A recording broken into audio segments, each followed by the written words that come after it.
जुगलबंधीનો જાદુ બ્રેક બાદ સ્વાગત છે આપનું બ્રેકિંગ ન્યૂઝ હાલ આ મહત્વપૂર્ણ સમાચાર મળી રહ્યા છે તેના પર સૌથી પહેલા નજર કરી લઈએ ઉત્તર પ્રદેશમાં 7 બેઠકનું પરિણામ બાકી છે માત્ર 7 બેઠકનું પરિણામ 317 બેઠક પર જીત ભાજપની અત્યાર સુધી સામે આવી ચૂકી છે 6 બેઠક પર ભાજપ આગળ ચાલી રહ્યું છે પર ભાજપે એટલું ફોકસ કર્યું કે રાજ્યસભામાં તેમની બેઠકો વધે રાજ્યસભાનું ચોક્કસથી જે વિવરણ છે તે આગામી વર્ષે થશે તેની સ્પષ્ટતા પણ આગામી વર્ષે થશે પરંતુ ભાજપને ત્યાં બહુમતી મળે અને ત્યારબાદ જે કહી શકાય કે લોકસભાની સાંસદની જે કાર્યવાહી છે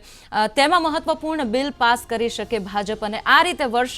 2019માં જે લોકસભા ચૂંટણી આવે તેમાં પણ એવા બિલ પાસ કરવામાં આવે કે સીધો ફાયદો ભાજપને થાય તો આ આખી જે ગણતરી છે તે પાર પાડી છે ઉત્તર પ્રદેશ થ્રુ ભાજપે બિલકુલ સાચી વાત છે ભાજપનું ગ્રાઉન્ડ વર્ક ઘણું પરફેક્ટ અને માઇન્યુટ હતું એમ કહી શકાય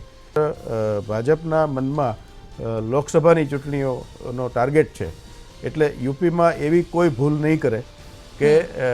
કોઈ ખોટા નેતાની પસંદગી થઈ જાય જી ચોક્કસ આ જ ચર્ચાને આપણે યથાવત રાખીશું આ ચર્ચા ખૂબ જ હવે રસપ્રદ બનતી જઈ રહી છે જેમ જેમ પરિણામો સ્પષ્ટ થઈ રહ્યા છે હવે મુખ્યમંત્રી કોણ આ સૌથી મોટો સવાલ સામે આવી રહ્યો છે ખાસ કરીને ઉત્તર પ્રદેશમાં આ જ વિષય પર વધારે વાતચીત કરીશું આપ જોડાયેલા રહો સતત ETV ન્યૂઝ ગુજરાતી સાથે થોડી જ વારમાં ઉપસ્થિત થશે મારા સહયોગી જનક હાલ સમય થયો છે એક બ્રેકનો